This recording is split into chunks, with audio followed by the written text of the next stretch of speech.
Hello everyone. जैसे कि हमारा टॉपिक चल रहा है व्याकरण में विषय को लेकर वाक्य के भेद। तो लास्ट वीडियो में हमने पढ़ा था कि अर्थ के आधार पर वाक्य कितने प्रकार के होते हैं। तो हमने देखा था कि अर्थ के आधार पर वाक्य 8 प्रकार के होते हैं, जिनमें से हम प्रश्नवाचक, विस्मयादि, बोधक और विधानवाचक, निषेधवाचक वाक्य को पढ़ चुके हैं।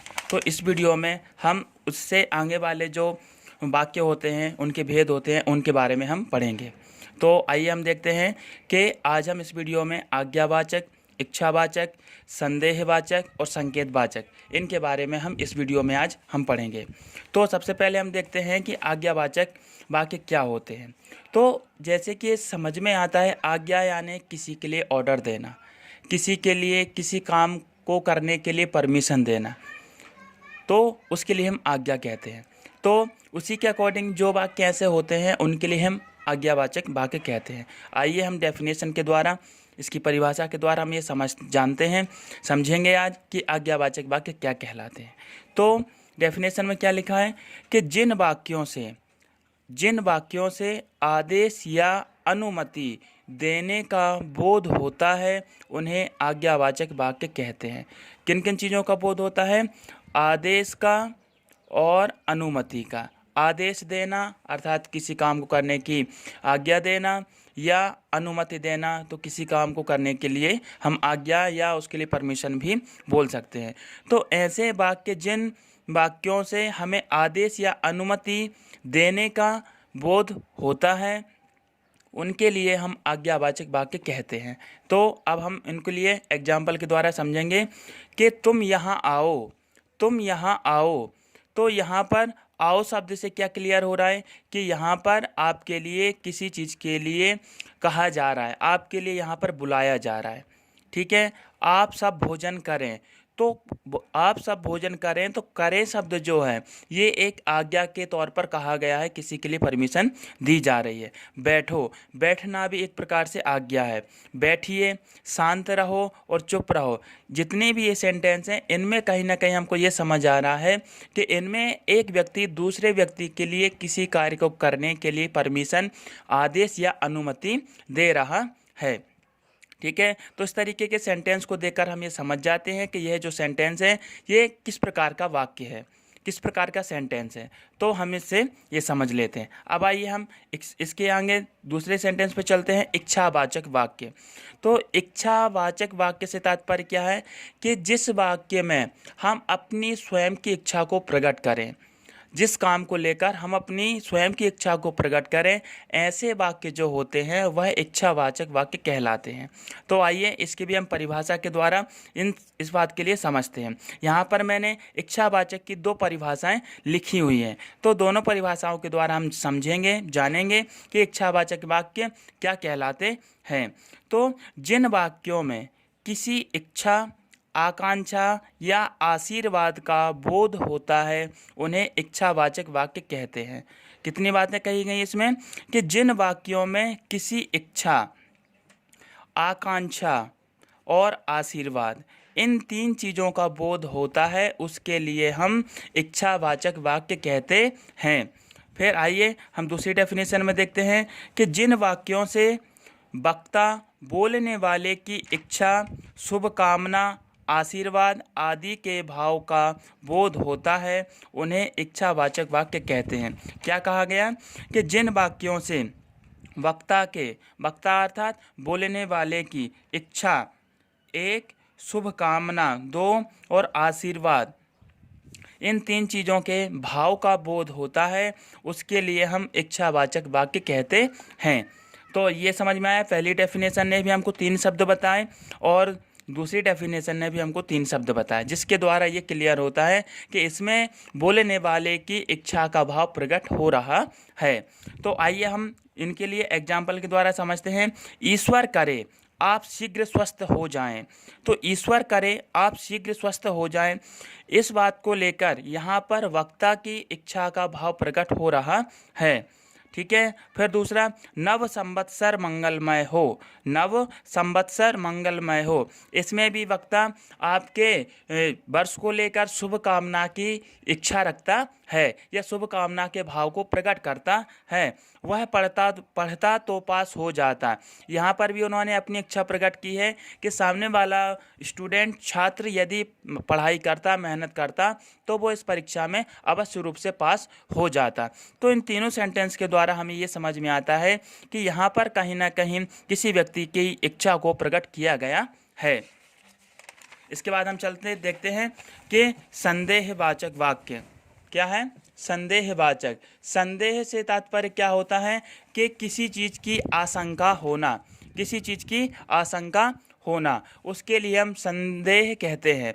या संदेह के साथ में संभावना भी हम कह सकते हैं, या किसी चीज़ के लिए हम जैसे इंग्लिश भाषा में कहते हैं किसी चीज़ को लेकर डाउट होना, किसी बात को लेकर क्लियर ना होना, उसके लिए हम संदेह कहते हैं। तो आइए हम परिभाषा के माध्यम से इसके लिए भी समझते हैं।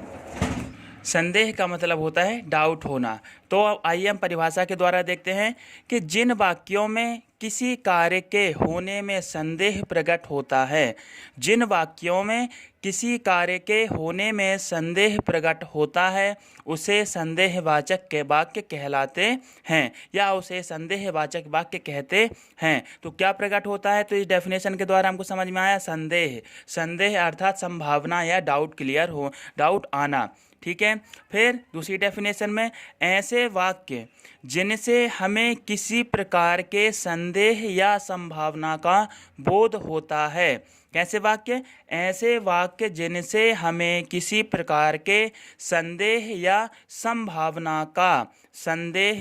संभावना का बोध होता है, वह वाक्य संदेहवाचक वाक्य कहलाते हैं। तो यहाँ पर भी वही शब्द रिपीट हुआ, संदेह या संभावना।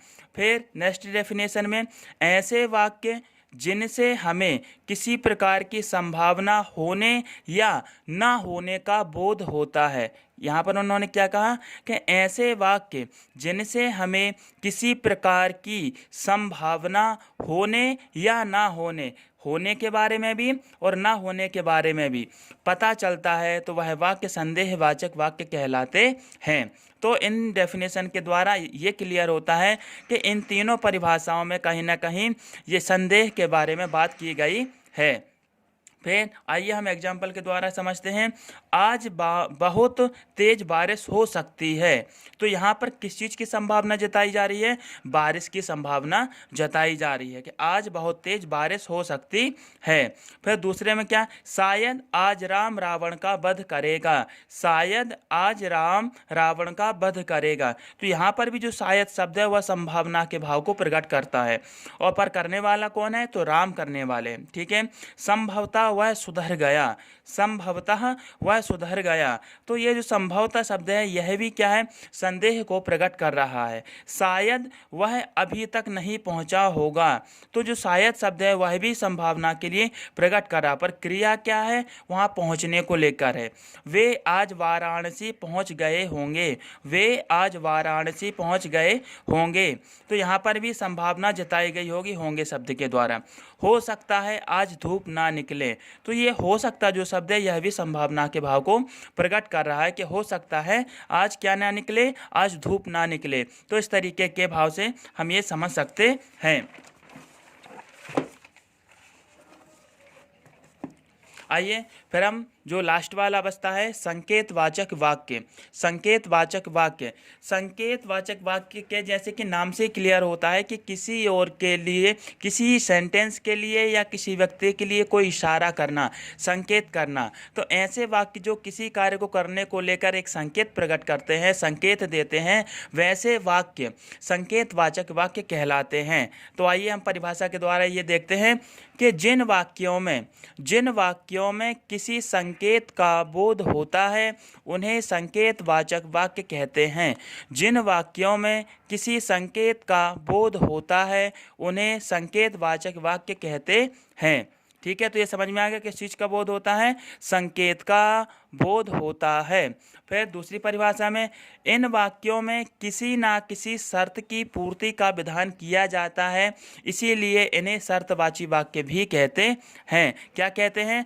तो इन वाक्यों में किस चीज़ का? शर्त की पूर्ति, शर्त की पूर्ति का क्या होता है? विधान, यह कहा जाता है उसके बारे में। तो उनके लिए संकेतवाचक वाक्य या शर्तवाची वाक्य भी कहते हैं। तो संकेतवाचक वाक्य को हम एक दूसरा नाम क्या मिला हमारे लिए यहाँ पर? शर्तवाची वाक्य भी कहते हैं। फिर जिन वाक्यों में एक क्रिया का होना दूसरी क्रिया पर निर्भर होता है, उन्हें संकेतवाचक वाक्य भी कहते हैं। तो क्या बात यहाँ पर एक नई बात सामने निकल कर आए कि जिन वाक्यों में एक क्रिया का होना दूसरी क्रिया पर निर्भर होता है, उन्हें संकेतवाचक वाक्य कहते हैं। तो अब यहाँ पर आइए हम एग्जाम्पल के द्वारा देखते हैं। अगर तुम परिश्रम करते तो आज सफल हो जाते। तो यहाँ पर उन्होंने क्या कहा? पहली क्रिया क्या रही यहाँ पर? कि तुम परिश्रम करते, तो परिणाम उसका क्या आता? आज सफल हो जाते। फिर अगर बारिश अच्छी होती तो फसल भी अच्छी होती। यहाँ पर पहली क्रिया क्या है? बारिश का अच्छी होना, तो उसका परिणाम क्या मिलता? कि फसल भी अच्छी आती।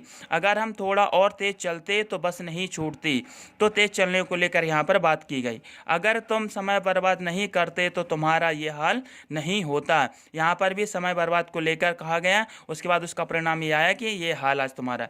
राम का मकान उधर है, तो यहाँ पर मकान को लेकर एक इशारा किया जा रहा है कि उस दिशा में राम का मकान है। सोनू उधर रहता है, तो इसके लिए भी हम कहीं ना कहीं किसी स्थान को लेकर कहेंगे, इशारा करेंगे। और वर्षा होती तो अनाज पैदा होता है। यहाँ पर भी वर्षा होने को लेकर यहाँ पर उन्होंने संकेत किया है। चलिए, थैंक यू।